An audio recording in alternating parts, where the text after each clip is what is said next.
পৃথিবীর এই জনমানবের ভিড়ে নিজেকে যদি কখনো একাকী মনে হয়, তাহলে প্রকৃতির কাছে ছুটে যেও, দেখবে সে তোমাকে বড্ড আপন করে নিয়েছে।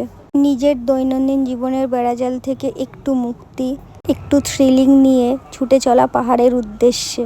পাহাড়ের পথে হাঁটা, পাহাড়কে নিজের মতো করে চেনা, পাহাড়ের সাথে একটা সম্পর্ক তৈরি করা, সর্বোপরি পাহাড়কে ভীষণভাবে ভালোবাসা। জানি না লাস্ট কবে পাহাড়কে এত কাছ থেকে এরকমভাবে চিনেছি, মাটির সাথে মিশে।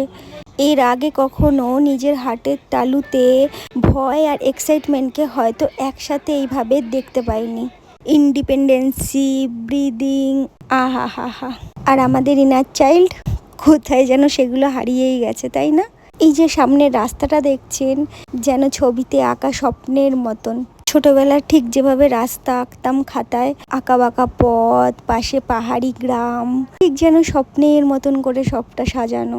অর্থপূর্ণ ক্লান্তি, ওয়ার্ড দুটো যতটাই সহজ, ভাব সম্প্রসারণটা বোধহয় ততটাই ডিপ, তাই না? যা ভাষায় প্রকাশ করা যায় না।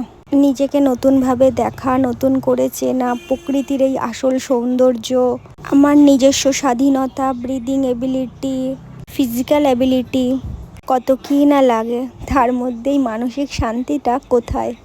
জানি এসব ভাবনা মাথাতেও আসবে না, কিন্তু পাহাড় এসব ভাবতে শেখায়, তাই না? যেখানে দাঁড়িয়ে নিজেকে পরীক্ষা করা যায়, নিজেকে যাচাই করা যায়, নিজের ভয়কে জয় করা যায়, সর্বোপরি নিজেকে শক্ত করে নিজের জীবনে আবার ফেরা যায় নতুন করে।